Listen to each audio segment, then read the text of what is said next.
আল্লাহর হাবিব মুহাম্মদ সাল্লাল্লাহু আলাইহি সাল্লাম বলছেন, আল কুদাআতু সালাসাতুন, বিচারক হচ্ছে তিন প্রকার। বিচারক কয় প্রকার? নবীজি আমার বলেন, পৃথিবীতে যত বিচারক আছে সমস্ত বিচারক হলো তিন প্রকার। তার ভিতরই এক বিচারক জান্নাতে যাবে, বাকি দুই প্রকার বিচারক জাহান্নামের মধ্যে যাবে।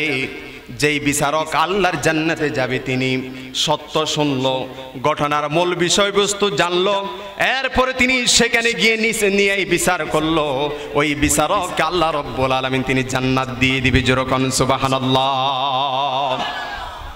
আর যে বাকি দুই শ্রেণীর বিচারক আছে তার ভিতরে দ্বিতীয় নাম্বার হলো যিনি সত্য জানল, টাকার বিনিময়ে, ঘুষের বিনিময়ে, দলের কারণে, আত্মীয় হওয়ার কারণে, পদবিষ হওয়ার কারণে অন্যায় বিচার করলো, সত্য জানার পরও ওই বিচারক আল্লাহ রাব্বুল আলামিন জাহান্নামে পাঠিয়ে দিবে। নাউজুবিল্লাহ কোন। এরপরে তিন নাম্বার ওই বিচারক আল্লাহ তাআলা জাহান্নামে নিয়ে যাবেন, যেই বিচারক কোনটা সত্য কোনটা মিথ্যা জানে না, ক্ষমতার বাহাদুরি দেখিয়ে বিচার করার জন্য চলে যায়। এরকম নেতা আছে না নাই? আসতে বলেন কোন আছে না নাই?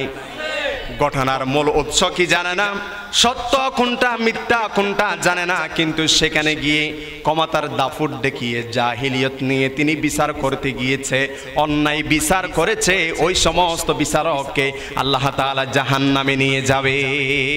নাউজুবিল্লাহ কোন।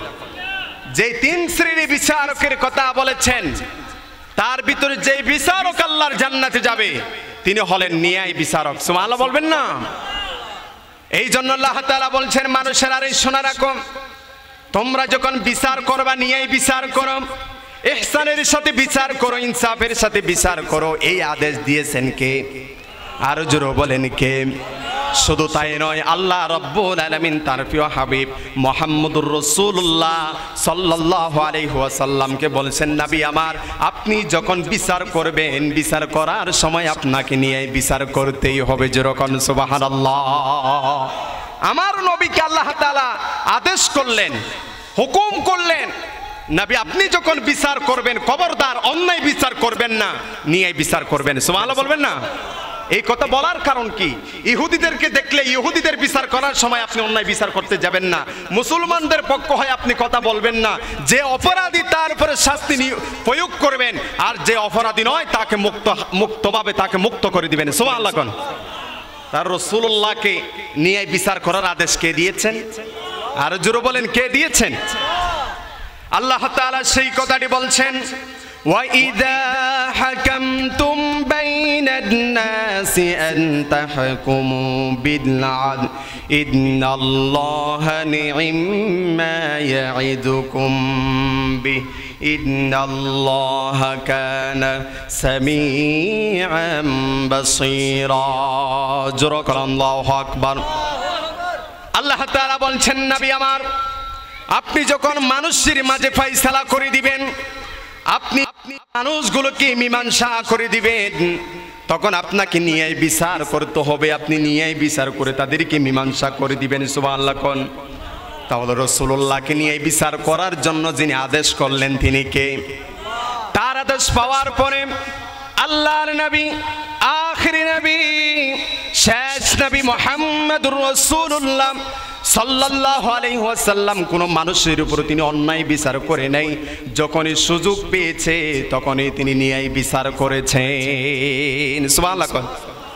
তিনি কেমন ন্যায় বিচারক ছিলেন আমি যদি আপনাদেরকে একটি ঘটনা বলে, হাদিস থেকে আম্মা জান আয়েশা সিদ্দিকা রাদিয়াল্লাহু তাআলা আনহা থেকে হাদিসটি বর্ণিত হয়েছে। বনু মাখজুমিয়া গোত্রের একজন নারী চুরি করেছেন। চুরি করার পরে তিনি ধরা খেয়েছেন। বলুন তো, চুরি করার পরে ধরা খেলে শাস্তি কি? হাত কেটে দেওয়া শাস্তি কি? ওয়াসসারিকু ওয়াসসারিকাতু ফাকাতউ আইদিয়াহুমা। জোরে বলেন আল্লাহু আকবার। চুরি করার অপরাধে যদি শাস্তি ভোগ করতে হয় তাহলে তার হাত কেটে দাও। বনু মাখজুমিয়া গোত্রের একজন নারী চুরি করেছেন, রসুলের কান বরাবর পর্যন্ত যখন পৌঁছে গেল, আমার নবী সিদ্ধান্ত নিয়ে নিলেন তার হাত কেটে দিবে। সাহাবীরা মনে মনে ভাবলেন, রাসূলুল্লাহ যদি বনু মাখজুমিয়া গোত্রের নারীর যদি হাত কেটে দেয়, তাহলে মক্কার মধ্যে এবং কুরাইশ বংশের মধ্যে ফাসাদ সৃষ্টি হয়ে যাবে, গৃহযুদ্ধ শুরু হয়ে যাবে। সাহাবীরা সিদ্ধান্ত নিল, কে আছো রাসূলুল্লাহর সামনে গিয়ে বলবা, ইয়া রাসূলুল্লাহ, এই নারীর হাতটি কেটে না দিয়ে অন্য কোনো শাস্তি দেওয়া যায় কিনা একটু চিন্তা করে দেখেন। মহিলাটির পক্ষ হয়ে সুপারিশ করার জন্য এরকম একজন সাহাবী খুঁজতেছেন। সাহাবীরা সিদ্ধান্ত নিয়ে নিলেন, রাসূলুল্লাহর একজন ভালোবাসার পাত্র ছিল, তার নাম হলো উসামা ইবনে যায়েদ রাদিয়াল্লাহু তাআলা আনহু। যখন সুবহানাল্লাহ, উসামা ইবনে যায়েদকে রাসূলের দরবারে পৌঁছালেন। রাসূলুল্লাহ সাল্লাল্লাহু আলাইহি ওয়াসাল্লামের দরবারে গিয়ে তিনি যখন ওই নারীর পক্ষ হয়ে যখন কথা বলা শুরু করলাম, আল্লাহর নবী শেষ নবী মুহাম্মদুর রাসূলুল্লাহ সাল্লাল্লাহু আলাইহি ওয়াসাল্লাম তিনি রাগান্বিত হয়ে দাঁড়িয়ে গেলেন। আর তিনি সকল সাহাবীদের উদ্দেশ্য করে বলছেন, ও আমার সাহাবীরা ভালো করে শুনে রাখো, আগের যুগের নবীদের উম্মতদেরকে আল্লাহ তাআলা ধ্বংস করে দেওয়ার অন্যতম কারণ হলো তারা গরিবদের বিচার করত, ধনীদের বিচার করত না। আজকাল সমাজের মধ্যে আছে না নাই? আজ তো বলেন কেন আছে না নাই? রাসূলুল্লাহ বলছেন এই জন্য তাদেরকে ধ্বংস করে দেওয়া হয়েছে। আর শুনে রাখো, এই মহিলাটির জায়গায় ফাতেমা বিনতে মুহাম্মদ সাল্লাল্লাহু আলাইহি ওয়াসাল্লাম যদিও হয়, আমি তার হাত কাটতে এক বিন্দু পরিমাণ দেরি করব না। সুবহানাল্লাহ। তাহলে আমার রাসূল ছিলেন সব থেকে একজন ন্যায় বিচারক। সুবহানাল্লাহ বলবেন না? রাসূলুল্লাহ সাল্লাল্লাহু আলাইহি ওয়াসাল্লাম ন্যায় বিচার ব্যবস্থা থেকে সাহাবীরা শিক্ষা নিয়েছেন। হযরত ওমর রাদিয়াল্লাহু তাআলা আনহু তার বিচার ব্যবস্থা কেমন ছিল যদি আমি আপনাদেরকে বলি, খুব সহজেই বুঝবেন। হযরত ওমর রাদিয়াল্লাহু তাআলা আনহুর একজন সন্তান ছিল, তার নাম হলো আবু শাহামা, পূর্ণ নাম হলো আব্দুর রহমান। নাম কি? আবু শাহামা, পূর্ণ নাম হলো আব্দুর রহমান। আরবের মানুষেরা নাবিস খেত। নাবিস হচ্ছে রাত্রিবেলা দুধের মধ্যে খেজুর ভিজিয়ে দিয়ে সকালবেলা খাওয়া, এটাকে বলা হয় নাবিস। এটার ভিতরে শক্তি আছে। সুবহানাল্লাহ। যদি এটা 2 দিন 3 দিন যদি রাখা হয়, তখন সেটা আপনার মদের মতো হয়ে যায়, নেশা চলে আসে।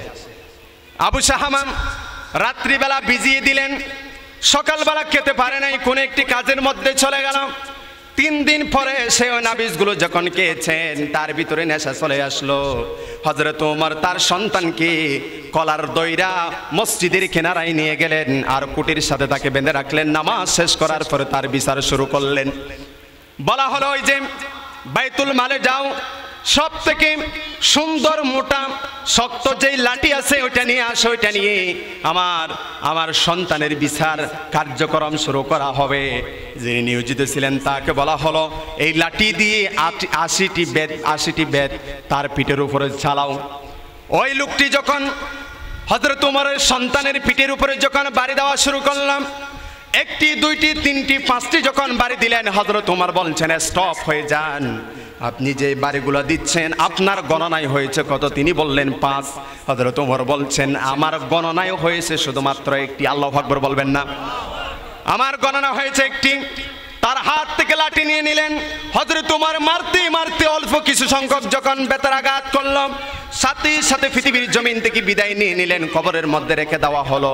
আর বাকি অবশিষ্ট বেতগুলো তার কবরের উপরে আঘাত করতে করতে 80টি বেতাঘাত তিনি পূর্ণ করলেন। আর আল্লাহকে বলছেন, আল্লাহ, জালিম হিসাবে কিয়ামতের ময়দানে আপনি আমাকে দাঁড় করাইয়েন না, কারণ আমি ন্যায় বিচার করেছি। জোরে বলুন সুবহানাল্লাহ। তাহলে সাহাবীদের ন্যায় বিচার কেমন ছিল? রাসূলুল্লাহকে অনুসরণ করতাম আমরা, আমাদের জীবনে অনুকরণ করব মুহাম্মদ সাল্লাল্লাহু।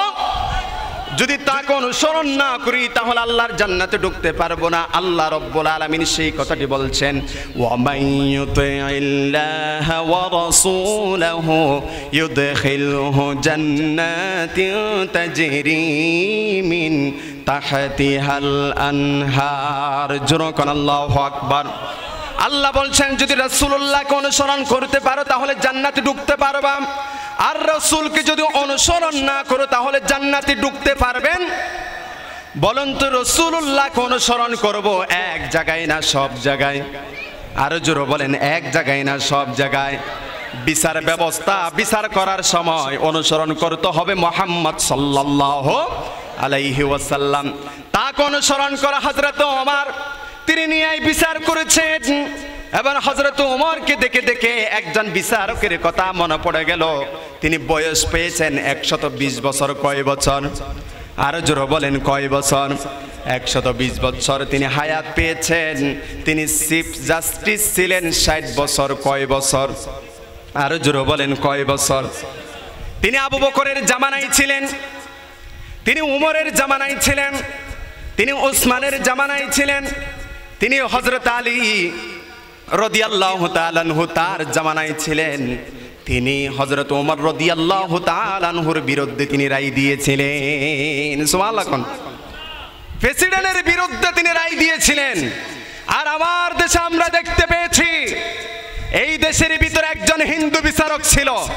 তিনি ন্যায় বিচার করার কারণে তাকে পাগল বানিয়ে দেশ থেকে বিতাড়িত করেছে। ঠিক কিনা বলো মুসলমান?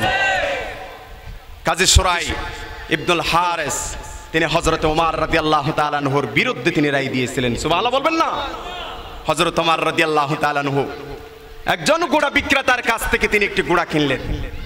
ঘোড়া কেনার পরে ক্রয় বিক্রয় করা যখন সম্পূর্ণ হয়ে গেল, হযরত ওমর রাদিয়াল্লাহু তাআলা আনহু তিনি ঘোড়া নিয়ে চলে গেলেন।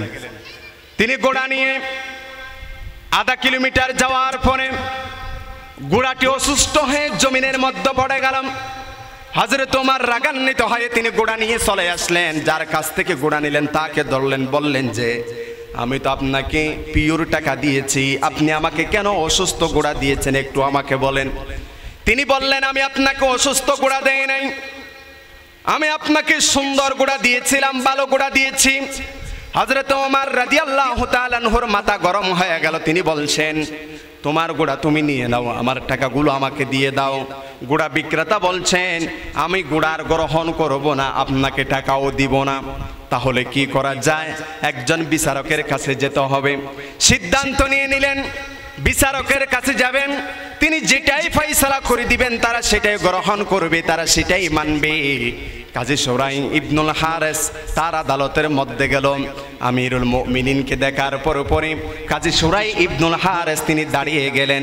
আমিরুল মুমিনিন বলছেন, ওই বিচারক বসেন, আজকে আমি এখানে আমিরুল মুমিনিন হয়ে আসি নাই, আমি আপনার কাছে একটি বিচার নিয়ে এসেছি, বিচারটা একটু সুন্দর করে দেন। কাজী সুরাই ইবনুল হারিস বলছেন, তাহলে ঘটনা কি আপনি আমাকে খুলে বলুন। হযরত ওমর বলছেন, আমি তার কাছ থেকে একটি ঘোড়া নিয়েছিলাম, অল্প কিছু সংখ্যক যাওয়ার পরে ঘোড়াটি অসুস্থ হয়ে গেল। আমি তাকে ঘোড়াটা ফেরত দিচ্ছি, কিন্তু সে নিচ্ছে না এবং তিনি আমার টাকাগুলো ফেরত দিচ্ছে না। আপনি একটু ফয়সালা করে দেন, আপনি একটু মীমাংসা করে দেন। কাজী সুরাই ইবনুল হারিস বলছেন, আমিরুল মুমিনিন, বিচার করার সময় দুই পক্ষের কথা শুনতে হবে। ঠিক কিনা বলেন? আপনার কথা শুনেছি, যার কাছ থেকে ঘোড়া নিয়েছেন এবার তার কথা শোনার পালা। ঘোড়া বিক্রেতা সব কথাগুলো যখন বলল, তিনি বললেন, আমি যখন তাকে ঘোড়া বিক্রি করেছি তখন ঘোড়াটি ছিল সুস্থ ঘোড়া, তার হাতে গিয়ে অসুস্থ হয়ে গিয়েছে, সুতরাং কোনো অসুস্থ ঘোড়া আমি আর নিব না, তাকে টাকাও ফেরত দিব না। হযরত ওমর রাদিয়াল্লাহু তাআলা আনহুর চেহারার দিকে তাকাইয়া কাজী সুরাই ইবনুল হারিস প্রশ্ন করলেন, ও আমিরুল মুমিনিন, আপনি যখন ঘোড়া নিয়েছিলেন ঘোড়া কি সুস্থ ছিল না অসুস্থ ছিল? আমিরুল মুমিনিন বলছেন, আমি যখন ঘোড়া নিয়েছিলাম তখন ঘোড়াটি সুস্থ ছিল, আমার হাতে আসার পরে সেটা অসুস্থ হয়ে গিয়েছে। কাজী সুরাই ইবনুল হারিস বলছেন, আল্লাহর কসম করে বলতেছি ও আমিরুল মুমিনিন, আজকের রায় আপনার বিরুদ্ধেই যাবে। সুবহানাল্লাহ। আমিরুল মুমিনিনকে বলা হলাম, আপনি ঘোড়া নিয়ে চলে যান, ও ঘোড়া বিক্রেতা, তুমি তোমার টাকা নিয়ে চলে যাও। এই কথাটি বলার পর হযরত ওমর তার চেহারার দিকে তাকালেন, তাকাইয়া মুখটি একটা হেসে দিয়ে বললেন, এই গ্রাম অঞ্চল আর বিচার করতে হবে না, আজকে থেকে আমি তোমাকে চিফ জাস্টিস বানিয়ে দিলাম। সুবহানাল্লাহ। তাহলে খলিফাদের আমলে নিয়ে বিচার করার কারণে পদোন্নতি হয়, আর আমার দেশের মধ্যে পাগল বানায়, আছে না নাই? কি বানায়? পাগল বানায়, সর্বশেষ জায়গার মধ্যে থাকতে দেয় না, অন্য দেশে গিয়ে বসবাস করতে হয়। এই হলো আমার দেশের বিচার ব্যবস্থার নীতি। আমরা দেখেছি স্বৈরাচারী শাসক পালিয়ে গিয়েছে, সবগুলো মানুষের মুক্ত হয়েছে, সবগুলো মানুষ জামিনে বেহির হয়েছে, কিন্তু আমাদের এটিএম আজহারুল ইসলাম ভাই এখনো জেলখানার মধ্যে বন্দী আছে। এটাই হলো সবথেকে বড় অন্যায় বিচার, ঠিক কিনা বলো মুসলমান? আমার বন্ধুগণ, তাহলে রাসূলুল্লাহ সাল্লাল্লাহু আলাইহি সাল্লামের বিচার ব্যবস্থা ছিল সুন্দর, তাকে অনুসরণ করে হযরত ওমর সুন্দর বিচার করেছেন। আর কাজী শুরাই ইবনুল হারিস তিনি ন্যায় বিচার করার কারণে আমিরুল মুমিনিনের বিরুদ্ধে তিনি রায় দিয়েছেন। সুবহানাল্লাহ বলবেন না? সেই ন্যায় বিচার একটি কিতাবের কারণে সম্ভব হয়েছে। সেই কিতাবটির নাম কি? আল কোরআন। সেই কিতাবটির নাম কি? কোরআন দিয়ে বিচার করলে ন্যায় বিচার করা সম্ভব, অন্যথায় দুনিয়ার কোন তৈরি করা মন্ত্র তন্ত্র দিয়ে বিচার করলে কোনোদিন ন্যায় বিচার করা সম্ভব হবে না, হবে না, হবে না, ঠিক কিনা বলো মুসলমান? ন্যায় বিচার করার জন্য একমাত্র কোরআন লাগবে। কি লাগবে? কোরআন লাগবে। তাহলে কাজী শুরাই ইবনুল হারিস তিনি হযরত ওমর রাদিয়াল্লাহু তাআলার বিরুদ্ধে রায় দিয়েছিলেন। তিনি আরেকজন খলিফার বিরুদ্ধে রায় দিয়েছিলেন, তার নাম হলো হযরতে আলী রাদিয়াল্লাহু তাআলা আনহু। তার নাম কি? হযরত আলী রাদিয়াল্লাহু তাআলা আনহু। আমাকে যে বিষয় দেওয়া হয়েছে, আমাকে বিষয় যেটা দেওয়া হয়েছে সেটার বিষয়ের উপর কথা বলতেছি। আমরা আগে ন্যায় অন্যায় এগুলো শিখতেছি, এরপর আমরা বলতেছি রাসূলুল্লাহ সাল্লাল্লাহু আলাইহি ওয়াসাল্লামের বিচার ব্যবস্থা কেমন ছিল সেগুলো বোঝাচ্ছি আমি আপনাদেরকে। এরপর আমরা শুনবো ন্যায় বিচারকের মর্যাদা কেমন। এরপর আমরা শুনবো ন্যায় বিচার করলে সমাজের উপকারিতা কেমন। এই বিষয়গুলো জানার দরকার আছে না নাই? আর জোরে বলেন আছে না নাই? আমরা সবগুলো শুনবো ইনশাআল্লাহ। তাহলে কাজী শুরাই ইবনুল হারিস তিনি হযরত আলী রাদিয়াল্লাহু তাআলার বিরুদ্ধে তিনি রায় দিয়েছিলেন। হযরত আলী রাদিয়াল্লাহু তাআলা যুদ্ধ শেষ হয়ে যাওয়ার পরে তার লৌহ বর্মাটি চুরি হয়ে গেল। লৌহ বর্মাটি যখন চুরি হয়ে গেলেন, হযরত আলী রাদিয়াল্লাহু তাআলা নতুন লৌহ বর্মাটি কেনার জন্য তিনি বাজারের মধ্যে গেল। বাজারের মধ্যে যাওয়ার পরে তিনি দেখতে পেলেন এক ইহুদি তার চুরি করা লৌহ বর্মাটি তিনি বিক্রি করতেছে। হযরত আলী রাদিয়াল্লাহু তাআলা দেখার সাথে সাথে বলছেন, এই ইহুদির বাচ্চা, এই লৌহ বর্মাটি আমার। ইহুদি বলতেছে, এটা আমার লৌহ বর্মা, এটা আপনার লৌহ বর্মা নয়। বলুন তো ইহুদিরা মিথ্যাবাদী না সত্যবাদী? আরো জোরে বলেন, মিথ্যাবাদী না সত্যবাদী? তারা সব থেকে বড় মিথ্যা কথা বলে আল্লাহর সাথে, ঠিক কিনা বলেন?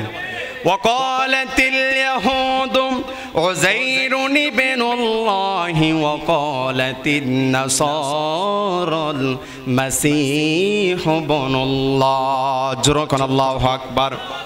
ইহুদিরা বলেন আর নাসারারা বলেন উযাইর হলো আল্লাহর সন্তান, নাউজুবিল্লাহ কোন। আর মাসিহ হলো আল্লাহর সন্তান, নাউজুবিল্লাহ কোন। তারা আল্লাহর সাথে মিথ্যা রচনা করে মিথ্যা কথা বলে। সব থেকে বড় মিথ্যুক হলো ইহুদিরা। ইহুদি বলছেন এই লৌহ বর্মটি আমার, আপনার নয়। হযরত আলী রাদিয়াল্লাহু তাআলা রাগান্বিত হয়ে গিয়ে ইহুদিটাকে ধরলেন, দইরা কাজী শুরাই ইবনুল হারিসের দরবারে নিয়ে গেলেন।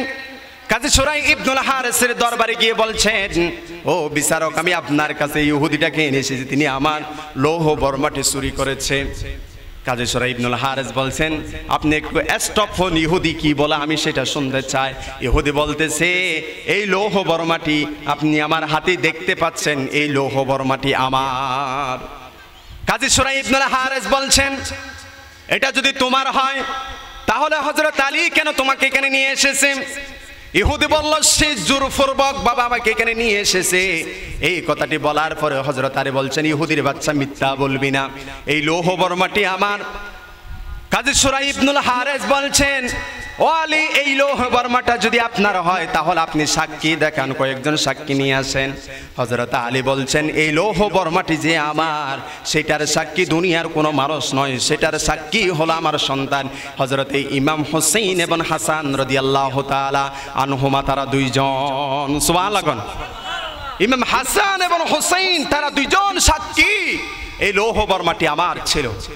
সাথে সাথে কাজী শুরাই ইবনুল হারিস বলছেন, বাবার পক্ষ হয়ে সন্তানের সাক্ষী আদালত গ্রহণ করে না, কারণ বাবা যদি অন্যায়ও করে সন্তানরা বাবার পক্ষে সাক্ষী দিবে, ঠিক কিনা বলেন?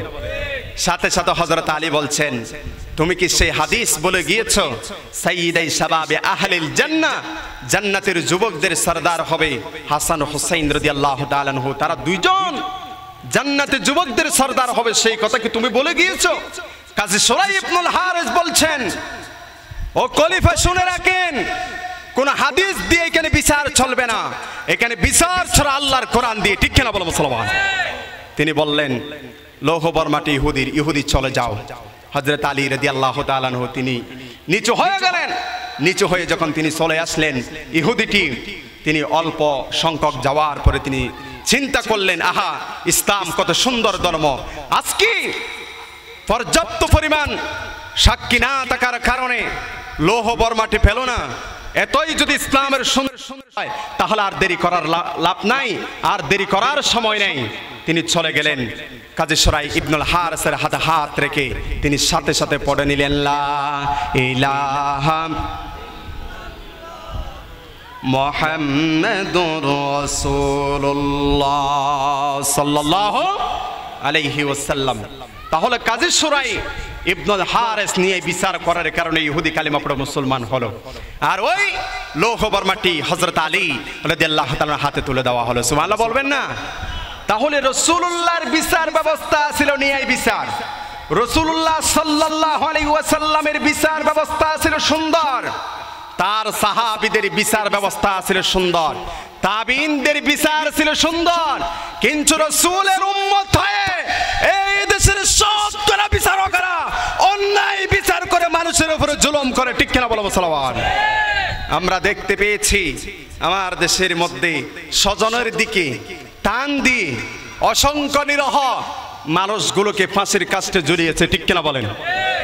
আমি আমার সর্বোচ্চ শক্তি দিয়ে বলতে চাই, এই দেশের মধ্যে যদি 100 বছর পরে শেখ মুজিবুর রহমানকে যারা হত্যা করেছে তাদের বিচার যদি এই দেশের মধ্যে যদি হয়, তাহলে লক্ষ কোটি মানুষের হৃদয়ের স্পন্দন কোরআনের পাখি আল্লামা দেলওয়ার হোসেন সাঈদীকে যারা দিল্লির প্রেসক্রিপশন নিয়ে ইনজেকশন দিয়ে যারা শহীদ করে দিয়েছে, 50 বছর বড় হলেও এই দেশের মধ্যে আল্লামা দেলওয়ার হোসেন সাঈদীকে যারা শহীদ করে দিয়েছেন তাদের বিচার কার্যক্রম ইনশাআল্লাহ এই দেশের মাঝে হবে হবে। ঠিক কিনা বলো মুসলমান?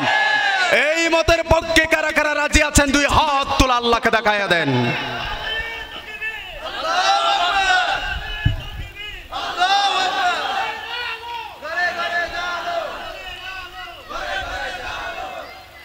আল্লাহ কবুল করুক, সকল পড়ুন আমিন। কারণ আমরা আমাদের জীবনের চাইতে বেশি ভালোবাসি মুহাম্মদ সাল্লাল্লাহু আলাইহি ওয়াসাল্লাম। তারই ওয়ারিসদার হলো আলেম উলামারা। ঠিক কিনা বলেন? তাদেরকে জেলখানার মধ্যে যারা বন্দী রেখে রেখে জুলুম, অত্যাচার, নির্যাতন, নিপীড়ন করেছে, আমরা আমাদের সর্বোচ্চ শক্তি দিয়ে বলতে চাই, যারা এই দেশের মধ্যে মানুষের উপরে জুলুম করেছে সবগুলোকে দয়রা দয়রা বিচারের আওতায় আনতে হবে। ঠিক কিনা বলো মুসলমান? কারণ আমরা চাই সুন্দর সমাজ। ঠিক কিনা বলেন? তো সুন্দর সমাজ প্রতিষ্ঠা করার জন্য ন্যায় বিচারের দরকার আছে না নাই? আসতে বলেন কেন? ন্যায় বিচারের দরকার আছে না নাই? সম্মানিত উপস্থিতি, তাহলে রাসূলুল্লাহ সাল্লাল্লাহু আলাইহি সাল্লামকে আল্লাহ তাআলা আদেশ করলেন ন্যায় বিচার করার জন্য। আমার নবীও ন্যায় বিচার করেছেন, এরপরে সাহাবীরাও ন্যায় বিচার করেছেন, তাবিঈনরাও ন্যায় বিচার করেছেন। আর বদমাশি করতেছে রাসূলুল্লাহর কিছু নামদারি উম্মত আছে না নাই? আসতে বলেন কেন? নামদারি কিছু উম্মত বদমাশি করতেছে, টাকার বিনিময়ে, ঘুষের বিনিময়ে অন্যায় বিচার করে। আছে না নাই? আর চাচাদের কথা তো, চাচাদের কথা কি বলবো? চাচারা সব থেকে জুলুম করে বাতিজার উপরে। কার উপরে? কার উপরে? বড় বাতিজাকে বলে যে টেনশন করো না, ছোট বাতিজাকে কম দিব আর তোমাকে বেশি দিব। আর ছোট বাতিজাকে বলে যে তোমাকে বেশি দিব, বড়টারে কম দিব। এরকম বদমাশ চাচা আছে না? আপনাদের এলাকায় নেই? কি আছে? আছে, আছে। আল্লাহ তাদেরকে হেদায়েত দান করুক, সকল পড়ুন আমিন। তাহলে আমাদেরকে ন্যায় বিচারের পক্ষে থাকতে হবে। অন্যায় বিচার আমরা করব না। কেউ যদি করে তাকে দয়রা চেয়ার থেকে নামায়া 1.5 হাত একটি লাঠি নিয়ে তাকে পিটাতে হবে। ঠিক কিনা বলো মুসলমান? একদম সোজা হয়ে যাবে। কথা কি ক্লিয়ার? ক্লিয়ার কথা? আল্লাহ আমাদেরকে ন্যায় বিচার করার তৌফিক দান করুক, সকল পড়ুন আমিন। সম্মানিত উপস্থিতি, এখন আমরা শুনবো নিয়েই বিচার করলি সমাজের উপকারিতা কি, রাষ্ট্রের উপকারিতা কি, আমরা এখন সেই কথাগুলো শুনবো ইনশাআল্লাহ। ন্যায় বিচারের সর্বপ্রথম উপকারিতা হলো ব্যবসা বাণিজ্যের মধ্যে লাভবান হওয়া, ব্যবসা বাণিজ্যের মধ্যে লাভ করা। ব্যবসা বাণিজ্য রিল্যাক্সলে করা যায়, কাউকে চাঁদা দিতে হয় না, ঠিক কিনা বলেন? চাঁদাবাজ আছে না নাই? আছে না নাই? আমার ব্যবসায়ীরা মাথার গাম পায়ে ফেলে ব্যবসা করে এক শ্রেণীর বদমাইশগুলোকে চাঁদা দিতে হয়, আছে না নাই? এখন ন্যায় বিচার যখন প্রতিষ্ঠা হয়ে যাবে, যারা সুদ খাবে, যারা ঘুষ খাবে, আর যারা চাঁদাবাজ দাবি করবে, তাদেরকে দইরা ধরে যখন হাতগুলো কেটে দেওয়া হবে, তখন ব্যবসায়ীদেরকে আর কাউকে চাঁদা দিতে হবে? তো চাঁদা যদি দিতে না হয় তাহলে ব্যবসায়ীকে লস হবে না লাভ হবে? কথা বুঝেন নাই মনে হয়? লাভ না লস? তাহলে ন্যায় বিচারের এক নাম্বার উপকারিতা হলো ব্যবসায় লাভ হওয়া যায়। ব্যবসা কি হওয়া যায়? লাভ পাওয়া যায়। 2 নাম্বার, মানুষের অধিকার প্রতিষ্ঠা হয়। মানুষের অধিকার কি হয়? প্রতিষ্ঠা হয়। গত 16 বছর মানুষের অধিকার কেড়ে নেওয়া হয়েছে, অন্যায়ের প্রতিবাদ করতে পারে নাই। রাস্তার টাকা মেরে খেয়ে বাড়ি তৈরি করেছে, কোনো মানুষ প্রতিবাদ করতে পারে নাই। এরপরে রাস্তার ইটগুলো চুরি করে নিয়ে বাড়ি তৈরি করেছে, কোনো মানুষ প্রতিবাদ করতে পারে নাই, কারণ মানুষের অধিকারটাকে তারা স্টপ করে রেখেছিল, ঠিক কিনা বলেন? এখন ন্যায় বিচার যখন প্রতিষ্ঠা হয়ে যাবে, কোনো বিচারকের সাধ্য নাই, কোনো নেতার সাধ্য নাই, কোনো জালিম শাসকের সাধ্য নাই মানুষের অধিকার কেড়ে নেওয়ার, ঠিক কিনা বলো মুসলমান? এই জন্য ন্যায় বিচার যখন প্রতিষ্ঠা হয়ে যাবে, মানুষেরা মুখ খুলে কথা বলতে পারবে। কারণ যদি কেউ আমার উপরে হামলা করে, আক্রমণ করে, আমি পাবো ন্যায় বিচার। আমি পাবো কি?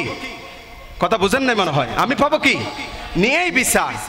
তাহলে ন্যায় বিচার যদি প্রতিষ্ঠা হয়ে যায়, 2 নাম্বার সমাজের উপকারিতা হলো মানুষগুলো মুখ খুলে কথা বলতে পারে, ঠিক কিনা বলেন? 3 নাম্বার উপকারিতা হলো সামাজিক শৃঙ্খলা সৃষ্টি হয়ে যাবে। ন্যায় বিচার যদি থাকে তাহলে মানুষেরা জানা করবে না, পরকীয়ার মধ্যে লিপ্ত হবে না। যদি কোনো বিবাহিত মানুষ যদি জানা করে, তাকে পাথর মেরে হত্যা করতে হবে, তাকে পাথর মেরে কি করতে হবে? হত্যা করতে হবে। আমার বন্ধুগণ, কোনো মানুষ যদি জানা করে তাহলে তাকে পাথর মেরে হত্যা করে দাও। ন্যায় বিচার যদি এটা সমাজের ভিতরে থাকতো, তাহলে রমজান মাসে আমরা দেখেছি বরগুনার আসিয়া নামক ছোট্ট একটি মাসুম বাচ্চাকে জানা করে দর্শন করে তাকে হত্যা করে ফেলেছে, আছে না নাই? আজ যদি ন্যায় বিচার থাকতো, আসিয়াকে কবরের মধ্যে রাখার আগে তাদেরকে ফাঁসি দিত, তাদেরকে হত্যা করত। আসিয়াকে কবরের মধ্যে রাখার আগে আগে তাদের কবরগুলো ব্যবস্থা হয়ে যেত, ঠিক কিনা বলেন? তাহলে সমাজের মধ্যে যদি ন্যায় বিচার প্রতিষ্ঠা হয়ে যায়, তাহলে সমাজ সুন্দর হয়ে যাবে, সমাজের শৃঙ্খলা ঠিক থাকবে, ঠিক কিনা বলেন? বিশেষ করে কয়েকটি জিনিস ভালো হয়ে যাবে। চুরি আছে না নেই? রমজানে তো যেই ডাকাতের ইয়া ছিল, যে ডাকাত আসতেছে, এই জায়গায় ডাকাতি হচ্ছে, ওই জায়গায় ডাকাতি হচ্ছে, ঠিক কিনা বলেন? তো যদি ন্যায় বিচার হতো, চোরগুলোকে দইরা বাইতুল মুকাররমের সামনে নিয়ে গিয়ে যদি হাত কাটার দিবস যদি পালন করতো, অনেক মানুষের হাত থাকতো না, আর তাদেরকে দেখে দেখে এই দেশের অসংখ্য চোর ভালো হয়ে যেত, ঠিক কিনা বলো মুসলমান? আমার দেশে চোরের সংখ্যা একটু বেশি। চোরের সংখ্যা কি কম না বেশি? বালা মানুষ বেশি না চোর বেশি? কত দরজে চুরি আছে আল্লাহ ভালো জানে। হসপিটালের ভিতরে দালালরা চুরি করে, আর ডাক্তাররা কলমের কোষা দিয়ে চুরি করে, আছে না নেই? আর যারা রক্ত পরীক্ষা করে অর্থাৎ ল্যাব, তারাও 19-20 বুঝাইয়া মানুষদেরকে জোরপূর্বক টাকা নিয়ে এক ধরনের বাটফারে চুরি করা, আছে না নাই? আর আমার দেশের নেতারা তো চোর না, ভালো মানুষ। কি কি ভালো মানুষ? আরে মিয়া, সবাই ইসলামটাকে বেঁচে খায়, সবগুলো বদমাইশ, সবগুলো চোর, ঠিক কিনা বলো মুসলমান? চোরের সাথে ইসলামের কোনো সম্পর্ক? চোরের সাথে এই দেশের কোনো সম্পর্ক? এই দেশের যে হাজার হাজার কোটি টাকা চুরি করে নিয়ে গিয়ে বাহিরে রাখা হয়েছে, ডক্টর ইউনূস যদি না হতো তাহলে এই দেশের অর্থনীতি শ্রীলঙ্কার মতো হয়ে যেত। কোন দেশের মতো হতো? দেউলিয়া হয়ে যেত।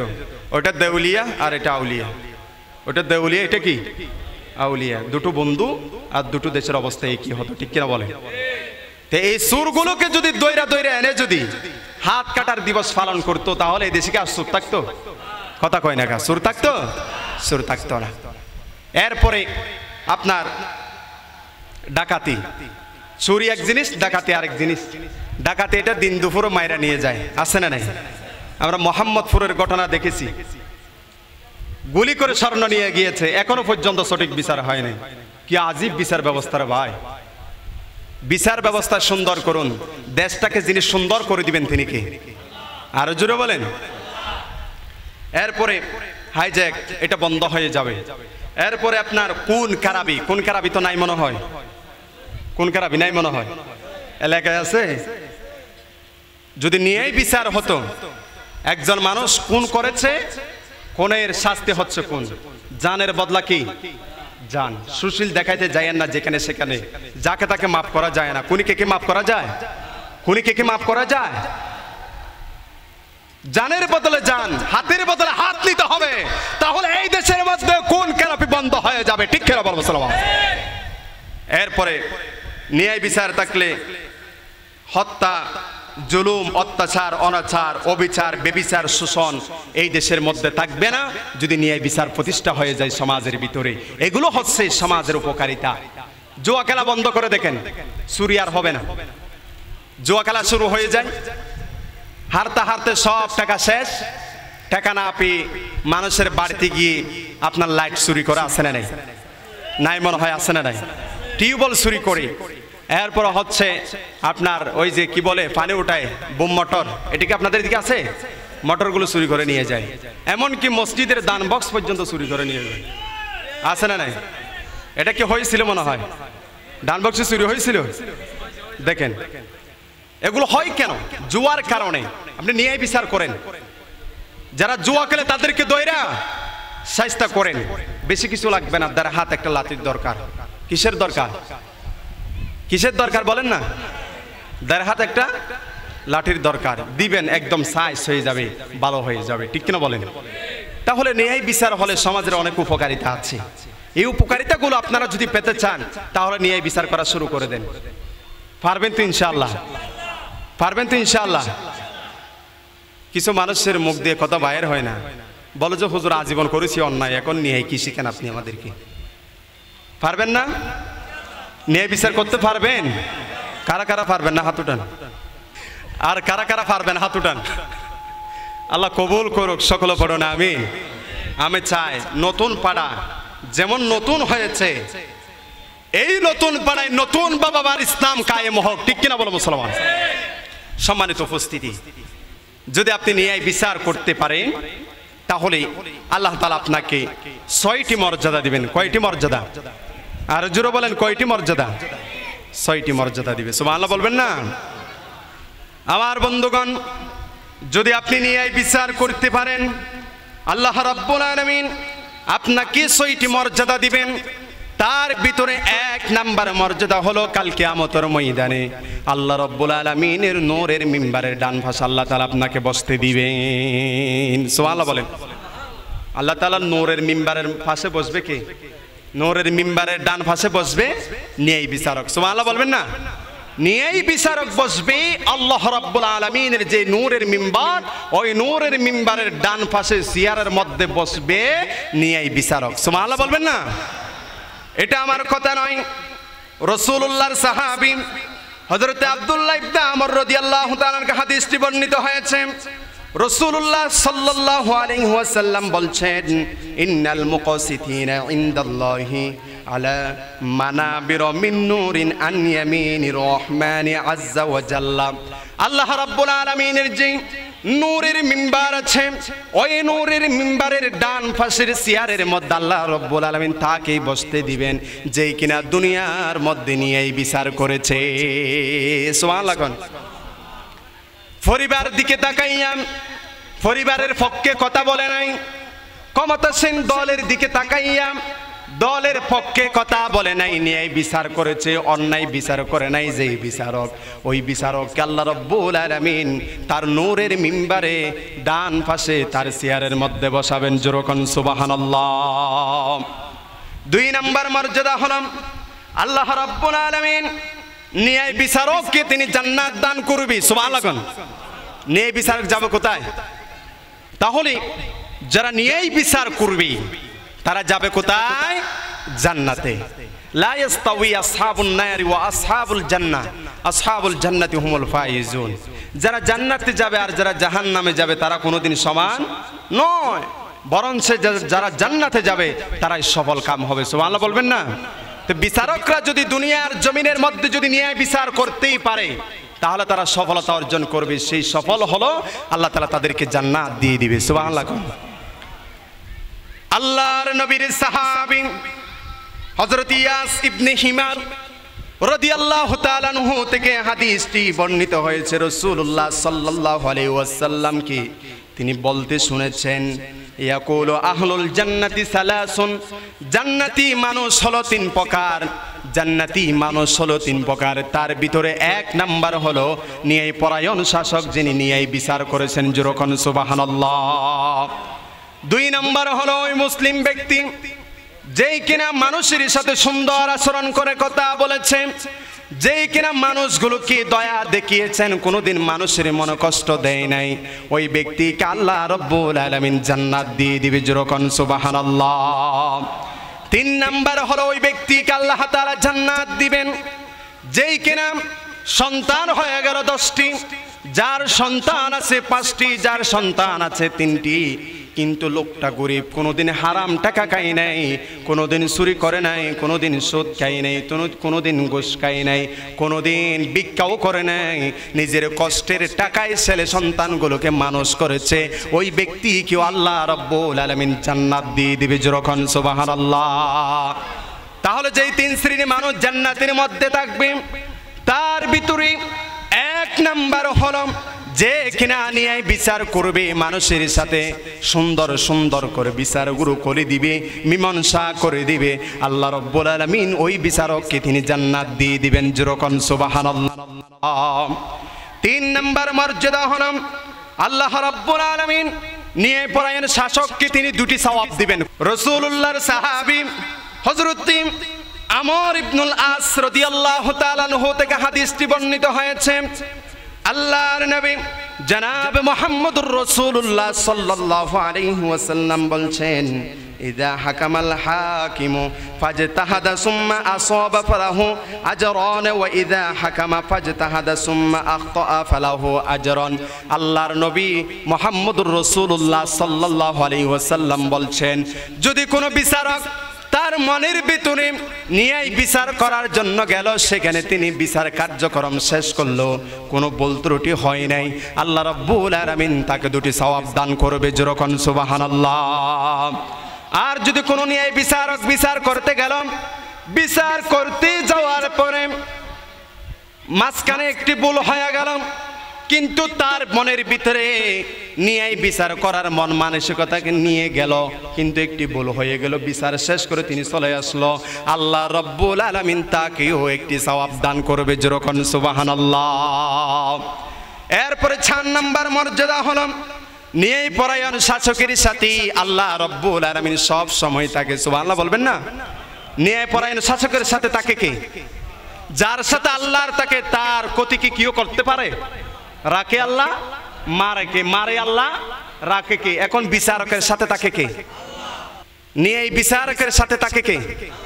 আর জোরে বলেন কে তাকে? আল্লাহ তাআলা তাকে। রাসূলুল্লাহ সাল্লাল্লাহু আলাইহি সাল্লামের সাহাবী হযরত আব্দুল্লাহ বিন আবি আওয়াফা রাদিয়াল্লাহু তাআলা থেকে হাদিসটি বর্ণিত হয়েছে। আল্লাহর নবী মুহাম্মদুর রাসূলুল্লাহ সাল্লাল্লাহু আলাইহি সাল্লাম বলছেন, ইন্নাল্লাহা মাআল কাদি, বিচারকের সাথে আল্লাহ রাব্বুল আলামিন থাকে। সুবহানাল্লাহ বলবেন না? যার সাথে আল্লাহ নাই সেই তো জায়গায় জায়গায় অপদস্থ অপমানিত হয়, আর যার সাথে আল্লাহ থাকে তাকে কেউ অপদস্থ করতে পারে না, অপমানিত করতে পারে না, তার সম্মান আল্লাহ আকাশচুম্বী করে দেয়। সুবহানাল্লাহ বলবেন না? বিচারকের সাথে আল্লাহ রাব্বুল আলামিন থাকে। এই জন্য বিচারককে মারার জন্য গেলেও মারতে পারে না, কারণ বিচারক যদি ন্যায় বিচার করে তার সাথে আল্লাহ থাকেন, আর সেই যদি অন্যায় বিচার করে তার সাথে শয়তান থাকেন। শয়তান থাকার কারণে তিনি পদে পদে লাঞ্ছিত হয়, তিনি অসুস্থ হয়ে যায়, বড় বড় মহামারী তাকে আক্রমণ করে। এরকম বিচারক আছে না নাই? এরপরে 4 নাম্বার মর্যাদা হলো, 5 নাম্বার মর্যাদা হলো ন্যায় পরায়ণ শাসককে আল্লাহ রাব্বুল আলামিন তার আরশের নিচে ছায়া দিয়ে দিবেন। সুবহানাল্লাহ। দুনিয়ার মধ্যে ঈদের পর থেকে যেভাবে গরম পড়তেছে, মানুষেরা ফ্রিজের পানি খেয়ে ঘরের মধ্যে ঘুমিয়ে থাকে আর পুকুরের মধ্যে গোসল করে সব সময় ঠান্ডা খেতে চায়, কারণ তাপমাত্রা বেশি হওয়ার কারণে মানুষেরা পাগল হয়ে গেল। কাল কিয়ামতের ময়দানে সূর্য বেশি দূরে থাকবে না, মানুষের মাথার উপরে চলে আসবে। মানুষেরা তাপমাত্রা সহ্য করতে পারবে না। কারো গাম তার হাঁটু পরিমাণ হবে, আর কারো গাম তার কোমর পরিমাণ হবে, আর কারো গাম তার বুক বরাবর হবে, আর কারো গামের মধ্যে সে ডুবে যাবে, আবার কেউ সেই গামের মধ্যে সাঁতার কাটবে। সেই দিন মানুষেরা ফানি ফানি করে দৌড়াবেন। সেই দিন মানুষগুলোকে আল্লাহ তাআলা কালিফায় অবস্থায় তুলবেন, কতনাবিহীন অবস্থায় তুলবেন, উলঙ্গা অবস্থায় তুলবেন। আয়েশা বললেন, ইয়া রাসূলুল্লাহ ওয়া ইয়া হাবিবাল্লাহ। সেই কঠিন বিভীষিকাময় দিনে মানুষগুলোকে যখন আল্লাহ তাআলা উলঙ্গ অবস্থায় খালিফায় অবস্থায় যখন তুলবে, নারী আর পুরুষ যখন একসাথে হয়ে যাবে, মানুষেরা লজ্জায় পড়ে যাবে। আল্লাহর হাবিব বলছেন সেই দিন কঠিন বিভীষিকাময় দিন হওয়ার কারণে মানুষেরা একে অপরের দিকে তাকাবে না, কারণ মানুষের ভিতরে তিনটা চিন্তা থাকবে। এক নাম্বার চিন্তা হলো কখন মিজানের পাল্লা শুরু হয়ে যাবে, আবার কখন আমি জান্নাতে ঢুকবো, আবার কখন আমার আমল নামাগুলো আমি আমার ডান হাতে পাবো। সেই চিন্তা নিয়ে মানুষগুলো পাগলের মতো ঘোরাঘুরি করতে লাগবে। সেই দিন আল্লাহ রাব্বুল আলামিন এক শ্রেণী মানুষগুলোকে ডাক দিয়া বলবেন, মানুষেরা রে শোনা রাখো, সেই কোথায় যাচ্ছ, তুমি এদিকে চলে আসো। তাদেরকে ডাক দিয়া বলবেন, তার ভিতরে এক শ্রেণী হলো ইমামুন আদিলুন, যে কিনা নিয়েই বিচার করেছে। যেরকম সুবহানাল্লাহ। তাহলে কঠিন বিভীষিকাময় দিনে নিয়ে বিচারককে যিনি আর শাহজিমের নিচে ছায়া দিয়ে দিবেন, আসতে বলবেন না তিনি কে? আপনাদের কি শক্তি চলে গেছে? কে স্থান দিবেন বলেন, আর জোরে বলেন। তার নাম নিতে কি কষ্ট হয়? এসো না আল্লাহর নামে গান গাই, এসো না মন প্রাণ জোড়াই, আল্লাহু আকবার বলো, আল্লাহু আকবার, আল্লাহু আকবার বলো, আল্লাহু আকবার। তার নামের মধ্যে মধু আছে না নাই? তো তার নাম নিচ্ছেন এত ছোট কেন? বিপদের সময় আমার পাশে কে থাকে? গাড়ির মধ্যে চলাচল করার সময় আমার পাশে কে থাকে? আহা, ঈদের দিন আমাদের ওই লোহাগাড়া সোনতি যে একটি খালি জায়গা আছে, ওই জায়গার মধ্যে ঈদের দিন ৬টি তাজা প্রাণ চলে গেল মুহূর্তের মধ্যে শেষ। কেউ দোকানের ক্রয় বিক্রয় শেষ করে বাড়িতে আসতেছে, ঈদ করবে সন্তানের সাথে, ঈদ করবে মায়ের সাথে, ঈদ করবে বাড়িতে, কিন্তু আসার পথে অ্যাক্সিডেন্ট করে মারা গেল। এরপরের দিন আবার গাড়ি অ্যাক্সিডেন্ট হলো, তৃতীয় দিন আবার গাড়ি অ্যাক্সিডেন্ট হয়ে সকালবেলা আজকে নিউজে দেখলাম 11 জন পৃথিবীর জমিন থেকে বিদায় নিল। একজন মানুষের সাথে যদি আল্লাহ রাব্বুল আলামিন থাকেন, তিনি যদি দয়া করেন, তাহলে সেই মানুষ কোনোদিন বিপদে পড়বে না। এই হলো দুনিয়া, চাকচিক্যময় এই হলো দুনিয়া। অল্প সময় পৃথিবীতে কেউ থাকতে পারে না। ঈদের দিন আসবে, ঈদ করবে, মুহূর্তের মধ্যে অ্যাক্সিডেন্ট করে শেষ। তৃতীয় দিন আসলো, প্রায় 11 জন মতো শেষ। সেখানে কি সবগুলো বুড়া ছিল না যুবক ছিল? সবগুলো কি বুড়া ছিল? যুবক ছিল না? অবিবাহিত ছেলে ছিল না? অবিবাহিত মেয়ে ছিল না? আল্লাহ যারা অ্যাক্সিডেন্ট করে মারা গিয়েছে, আল্লাহ তাদের জীবনের গুনাহগুলো মাফ করে দিক। আর একটা আসতে বলে না আমিন। তাদের কবরটাকে আল্লাহ তাআলা জান্নাতের বাগান বানিয়ে দিক, সকল পড়ো না আমিন। আমরা এই দেশের যারা প্রধান আছে, আমরা তাদেরকে আবেদন জানাচ্ছি, আপনারা সিদ্ধান্ত নিয়ে নেন, চট্টগ্রাম টু কক্সবাজার রাস্তাটি 4 লেন বিশিষ্ট করে দেন। হাজার হাজার মানুষ আপনাদের জন্য দোয়া করবে, ঠিক কিনা বলেন? আর যদি আপনারা 4 লেন না করেন, তাহলে দয়া করে রাস্তার মধ্যে যে গাড়িগুলো চলে সেগুলো বন্ধ করে দেন। আপনাদের পক্ষ থেকে যদি দক্ষিণ চট্টগ্রামের মানুষের প্রতি যদি দয়া না থাকে, তাহলে আর গাড়ি চলতে দেওয়ার কি দরকার? বন্ধ করে দেন। আমি বলবো আপনারা সঠিক সিদ্ধান্ত নেন। আমরা চাই না রাস্তার মধ্যে আর কোনো তাজা প্রাণ চলে যাক, এটা আমরা চাই। যেমন আজকে 2000 অ্যাক্সিডেন্ট অটো রিক্সা। আর কি আর বলবো প্রশাসনিক ভাইদেরকে আমি বলতে চাই, আপনারা দয়াবান মেহেরবান করে মেন রাস্তায় অটো রিক্সা গাড়িগুলো আপনারা এলো করিয়েন না। ম্যাক্সিমাম অ্যাক্সিডেন্ট এবং জ্যাম হওয়ার অন্যতম কারণ হলো ব্যাটারি চালিত গাড়িগুলো, ঠিক কিনা বলেন? এগুলো গ্রামগঞ্জে চলো কোনো সমস্যা, এরা এখন হাইওয়ে রুটে উঠে যায়। কোন সময় ব্রেক করতে হবে আর কোন সময় বামে ঢুকতে হবে, আবার কোন সময় ডেনে যেতে হবে সেটাও জানে না। সে হয়ে গেল হাইওয়ে রুটের ড্রাইভার। কি আজীব অবস্থা! এই জন্য আমি যারা উপদেষ্টা মণ্ডলী আছে তাদেরকে আজকে মিডিয়ার মাধ্যমে জানাচ্ছি, আপনারা দয়াবান মেহেরবান করে আমাদের কক্সবাজার এবং চট্টগ্রামের যে সড়ক, এটা আপনারা দয়াবান মেহেরবান করে 4 লেন বিশিষ্ট করার সিদ্ধান্তটা তাড়াতাড়ি নিয়ে নেন, ঠিক কিনা বলেন? আর কি আর বলবো, আমাদের দেশের ড্রাইভার যেগুলো আছে এগুলো আরো বেশি খারাপ। মদ কে গাড়ি চালায়, গাঞ্জা কে গাড়ি চালায়। আর এই যে কানানিহাটে মেইন রাস্তার পাশে একটু করে বাড়াই নেই, আপনারা কানানিহাটে যান না, দেখছেন একটু বাড়াইছে, দেখছেন? এখন ওই যে রাস্তাটা বাড়াইছে ওইখানে এখন তারা গাড়ি ঠিক করে, গাড়িগুলো দাঁড়িয়ে রাখে। তো এই দেশের মানুষগুলোকে যদি আপনি 10 লাইন বিশিষ্ট রাস্তাও দেন, তারা রাস্তার মধ্যে ফল বিক্রি করা শুরু করে দিবে। কারণ এটা বাঙালির স্বভাব। এটা কার স্বভাব? বাঙালির স্বভাব। যাই হোক, আমরা আমাদের সর্বোচ্চ শক্তি দিয়ে বলতেছি, আপনারা দয়াবান মেহেরবান করে দক্ষিণ চট্টগ্রামের মানুষের কথাগুলো চিন্তা করে আপনারা এই রাস্তাটিকে একটু 4 লাইন বিশিষ্ট করে দেওয়ার সিদ্ধান্ত নেন। আল্লাহ আপনাদেরকে সিদ্ধান্ত নেওয়ার তৌফিক দান করুক, সকল পড়ো না আমিন। তাহলে ন্যায়পরায়ণ শাসকের কথা আমি বলতেছি। ন্যায়পরায়ণ শাসককে আল্লাহ তাআলা তার আরশের নিচে ছায়া দিয়ে দিবে। কোথায় ছায়া দিবে? আরশের নিচে ছায়া দিয়ে দিবে। সুবহানাল্লাহ বলবেন না? 6 নম্বর মর্যাদা হলো ন্যায়পরায়ণ শাসককে স্বয়ং ভালোবাসে আল্লাহ সুবহানাহু ওয়া তাআলা। সুবহানাল্লাহ বলেন। ন্যায়পরায়ণ শাসককে ভালোবাসে কে? আরো জোরে বলেন, কে ভালোবাসে? ন্যায়পরায়ণ শাসককে আল্লাহ রাব্বুল আলামিন ভালোবাসেন। এই জন্য আল্লাহ রাব্বুল আলামিন কোরআন আল কারীমের মধ্যে বলছেন, ফাইন ফাআত ফাসলিহু বাইনাহুমা বিল আদলি ওয়া আকসিতু ইন্নাল্লাহা ইউহিব্বুল মুকসিতিন। জোরকান আল্লাহু আকবার। আল্লাহ তাআলা বলছেন, যারা ন্যায় বিচার করে আমি আল্লাহ রাব্বুল আলামিন তাদেরকে ভালোবাসি, আমি আল্লাহ রাব্বুল আলামিন তাদেরকে পছন্দ করি। এই জন্য আমার ভাইয়েরা, সমাজের ভিতরে যারা অন্যায় বিচার করে তাদের বিরুদ্ধে কথা বলতে হবে, তাদেরকে সমাজ থেকে বিতাড়িত করতে হবে, সমাজের ভিতরে ন্যায় প্রতিষ্ঠা করতে হবে, ইউনিয়ন পরিষদে ন্যায় বিচার প্রতিষ্ঠা করতে হবে, উপজেলার মধ্যে ন্যায় বিচার প্রতিষ্ঠা করতে হবে, জেলা পরিষদে ন্যায় বিচার প্রতিষ্ঠা করতে হবে। সংগ্রাম করে, লড়াই করে সেই ন্যায় বিচার প্রতিষ্ঠা আমরা একদিন এই দেশের সংসদের মধ্যেও করব, ঠিক কিনা বলো মুসলমান? সম্মানিত উপস্থিতি, তাহলে আমাকে বিষয় দেওয়া হয়েছে আল্লাহর দরবারে ন্যায় বিচারকের মর্যাদা। আমি বলেছি আল্লাহর দরবারে ন্যায় বিচারকের 6টি মর্যাদা রয়েছে। কয়টি মর্যাদা? 6টি মর্যাদা। আমি একটি একটি করে সবগুলো আপনাদেরকে বলেছি।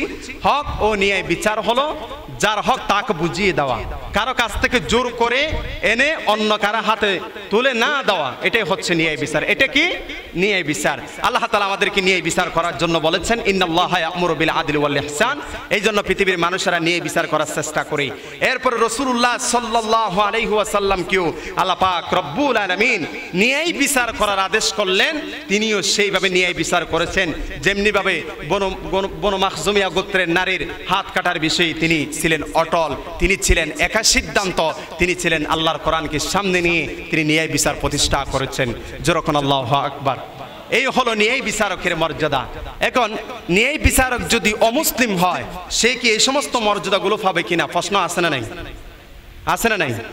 সে এই মর্যাদাগুলো পাবে, কিন্তু সেই মর্যাদাগুলো আল্লাহ তাআলা তাকে দুনিয়ার মধ্যে দিয়ে দিবেন। আর যারা ইমানদার, আল্লাহ তাআলা তাদেরকে সম্মান করে তাদের সেই মর্যাদাগুলো তাদের হাতে তুলে দিবেন এবং আল্লাহ তাআলা তাদেরকে জান্নাত দান করবে। সুবহানাল্লাহ বলবেন না? তবে কি হতে হবে? ঈমান আনতে হবে। কি আনতে হবে? আর জোরে বলেন, কি আনতে হবে? ঈমান আনতে হবে। আমরা এখন ঈমান আনি, ঈমান আলীর মতে, আছে না নাই? ঈমানটা মুখে আল্লাহ হবে না, কাজে কর্মে আপনাকে পরিচয় দিতে হবে, ঠিক কিনা বলেন? আমার দেশে সবগুলো হয় নামে, কাজের বেলা কোনো কিছুই নেই, ঠিক কিনা বলেন? নাম দিয়েছে কোকা, বয়স হয়েছে 80 বছর, এখনো কোকা রয়ে গেল। নাম দিয়েছে রমজান আলী, রমজান মাসে রোজা রাখে নাই, দোকানে পর্দা টাকিয়ে দিয়েছে, ভিতরে ঢুকে ঢুকে খেয়েছে, আসে না নাই। নাম দিয়েছে কোরবান আলী, কোরবান আসলে কোরবান করে না। নাম দিয়েছে হিম্মত আলী, সাইকেলের টায়ার যখন টাচ করে ফুটে উঠলো সাথে সাথে বেহুশ হয়ে গেল। এই জন্য নাম হলে হবে না, কাজে হতে হবে। কিসে হতে হবে? কাজে হতে হবে। সাহাবায়ে কেরাম রাদিয়াল্লাহু তাআলা আনহুম আজমাইনরা ঈমান আনার কারণে, ন্যায় বিচার প্রতিষ্ঠার পক্ষে কথা বলার কারণে সমস্ত সম্পদ ছেড়ে দিতে হয়েছে, ঘর বাড়ি ছেড়ে দিতে হয়েছে, স্ত্রীর ভালোবাসা, স্বামীর ভালোবাসা ছেড়ে দিতে হয়েছে। রাসূলের একজন সাহাবী হযরতি আব্দুল্লাহ জুলবাজাদাইন রাদিয়াল্লাহু তাআলা আনহু, তার নাম ছিল আব্দুল উজ্জা। ছোট বয়সে বাবাকে হারিয়েছেন, মায়ের ঘরে বড় হয়েছে। রাসূলের দ্বীনের দাওয়াত যখন তার কান পর্যন্ত যখন পৌঁছে গেল, আব্দুল উজ্জা আর দেরি করে নাই, তিনি সাথে সাথে কালিমা পড়ে মুসলমান হয়ে গেল। তিনি পড়ে নিলেন লা ইলাহা ইল্লাল্লাহু মুহাম্মাদুর রাসূলুল্লাহ সাল্লাল্লাহু। আব্দুল উজ্জা যখন কালিমা পড়ে মুসলমান হয়ে গেলাম, চাচা যখন জানতে পারল, বাতিজাকে ডাক দেয়া বলছেন, বাতিজা তুমি নাকি কালিমা পড়ে মুসলমান হয়ে গিয়েছো? তখন তিনি বললেন, হে চাচা, আমি কালিমা পড়ে মুসলমান হয়ে গেলাম। তিনি যখন মুসলমান হয়ে গেল, এই কথাটি শোনার পরে তার উপরে অন্যায় বিচার করা শুরু করে দিল। কেমন ভাবে অন্যায় বিচার করলেন জানেন? তার সমস্ত সম্পদ জোরপূর্বক ভাবে কেড়ে নেওয়া হলো। তাকে বলা হলো, বাতিজা ঈমান ছেড়ে দাও, যদি ঈমান ছেড়ে না দাও তাহলে তোমার শরীরের মধ্যে যত পোশাক আছে সমস্ত পোশাকগুলো খুলে নেওয়া হবে। আব্দুল উজ্জা বলছেন, চাচা গো, সম্পদ কেড়ে নিয়েছেন, কোনো দুঃখ নাই, শরীরের মধ্যে যেই পোশাক আছে ওই পোশাক কেড়ে নিয়েন না। চাচা বলছেন, তাহলে ঈমান ছেড়ে দাও। আব্দুল উজ্জা বলছেন, ঈমান ছাড়তে পারবো না। সম্পদ নিয়ে নিলেন, সম্পদ দিয়ে দিলাম, যদি শরীরের পোশাক চান তাহলে সেটাও দিয়ে দিব। আপনি যেহেতু আমার উপর অন্যায় করতেছেন, তাহলে আপনার যত অন্যায়ের মূল কারিগর আছে সবগুলো আপনি আমার উপর প্রয়োগ করেন, কোনো অসুবিধা নাই। শরীরের কাপড় পর্যন্ত খুলে নেওয়া হলাম। নিরুপায় হয়ে দৌড়ায়া ঘরের মধ্যে গেলাম। ঘরের মধ্যে যাওয়ার পরে মাকে ডাক দেয়া বলছেন, মা, আমার যত শরীরের কাপড় ছিল সমস্ত কাপড় খুলে নেওয়া হলো, আর আমার সমস্ত সম্পদগুলো কেড়ে নেওয়া হলো। মা, ঘরের মধ্যে যদি কোনো কাপড় থাকে আমাকে এক টুকরো কাপড় দাও, ওই কাপড় পেছায়া আমি আখিরি জামানার পয়গম্বর মুহাম্মদুর রাসূলুল্লাহ সাল্লাল্লাহু আলাইহি ওয়াসাল্লামের দরবারে চলে যাব। যেরকম সুবহানাল্লাহ। মা কেঁদে কেঁদে ঘর থেকে একটি কাপড় বাহির করলে, ওই কাপড়টাকে দুই টুকরো করে এক টুকরো কাপড় দিয়ে তিনি লজ্জাস্থান ডাকলেন, আর এক টুকরো তার পিঠির উপরে দিল। এই দুটি কাপড় পেছাইয়া কেঁদে কেঁদে রাসূলুল্লাহ সাল্লাল্লাহু আলাইহি ওয়াসাল্লামের দরবারে চলে গেল। কিন্তু তার ভিতরে ভালোবাসা প্রেম ছিল একজনের, তার নাম হলো মুহাম্মদ সাল্লাল্লাহু, আর জোরে বলেন সাল্লাল্লাহু। কি মুহাম্মদ সি ওয়াফা तूने तो हम तेरे है, ये जहाँ सीज किया है लौहो कलम तेरे है। তার ভিতরে রাসূলের ভালোবাসা ছিল। ঈমানটা কি জিনিস সেটা তিনি বুঝলেন, আর নিয়ে হক কি জিনিস তিনি সেটাও বুঝলেন। তিনি আল্লাহর সাথে অন্যায় করে নাই, তিনি নিয়ে করে ঈমানটা এনেছেন। সেটা ধরে রাখার জন্য তিনি সেখান থেকে ওই দুই টুকরো কাপড় পিছাইয়া তিনি নবীজির দরবারে চলে গেলেন। আমার নবীজি তাকে দেখার পরে বলছেন, তোমার নাম কি? তিনি বলছেন, আমার নাম হলো আব্দুল উজ্জা। আল্লাহর হাবিব বলছেন, আব্দুল উজ্জা এটা কোনোদিন মুসলমানদের নাম হতে পারে না, আমি তোমার নাম চেঞ্জ করে দিলাম, তোমার নাম হলো জুলবাজাদাইন। আমার নবী তাকে নাম দিয়ে দিলেন। এই ঘটনা বলার কারণ হলো ইসলামের জন্য, ন্যায়ের পথে থাকার জন্য, অন্যায়ের পথে না যাওয়া। অন্যায় পথ হলো শিরিক করা, অন্যায় পথ হলো জুলুম করা, অন্যায় হলো মানুষের বিরুদ্ধে কথা বলে মানুষের সম্পদগুলো কেড়ে নেওয়া। এই সমস্ত কাজগুলো হলো অন্যায়। আর ন্যায় হলো আল্লাহর প্রতি ঈমান আনা, শিরিক না করা, ইসলামের পথে কাজ করা, ইসলামের জন্য জন্য নিজের জীবনকে উৎসর্গ করা, এগুলো হলো ন্যায়। ন্যায়ের পথে থাকার জন্য সম্পদ ছেড়ে দিলেন, ন্যায়ের পথে থাকার জন্য ঘর বাড়ি ছেড়ে দিলেন, নিজের শরীরের সমস্ত কাপড়গুলো ছেড়ে দিয়ে তিনি চলে গিয়েছেন শুধুমাত্র ন্যায়ের পথে থাকার জন্য। জোরকান সুবহানাল্লাহ। আমাদেরও যদি সম্পদ চলে যায়, আমাদের জীবনের উপর যদি আক্রমণ হয়, হামলা হয়, মামলা হয়, আমাদের থাকতে হবে ন্যায়ের পথে, ঠিক কিনা বল মুসলমান? যদি ন্যায়ের পথে যদি থাকতে পারেন, দেখবেন আগামীর বাংলাদেশ 3 বছরের দরকার নাই, 2 বছরের দরকার নাই, 1 বছরের ভিতরে এই দেশটা সুন্দর হয়ে যাবে, ঠিক কিনা বল মুসলমান? যদি ন্যায় বিচার প্রতিষ্ঠা হয়ে যায়, চুরি বন্ধ হয়ে যাবে, ডাকাতি বন্ধ হয়ে যাবে, জানা বন্ধ হয়ে যাবে, পরকীয়া বন্ধ হয়ে যাবে, দর্শন বন্ধ হয়ে যাবে, তাহলে সমাজ সুন্দর হবে, দেশ সুন্দর হবে, ঠিক কিনা বল মুসলমান? ন্যায়ের পথে কারা কারা থাকবেন? 2 হাত তোলা আমার আল্লাহকে দেখাইয়ে দেন। লিল্লাহি তাকবীর, লিল্লাহি তাকবীর, লিল্লাহি তাকবীর। আল্লাহ তুমি আমাদের সকলকে ন্যায়ের পক্ষে থাকার তৌফিক দান করুন। সকল পড়ুন আমিন।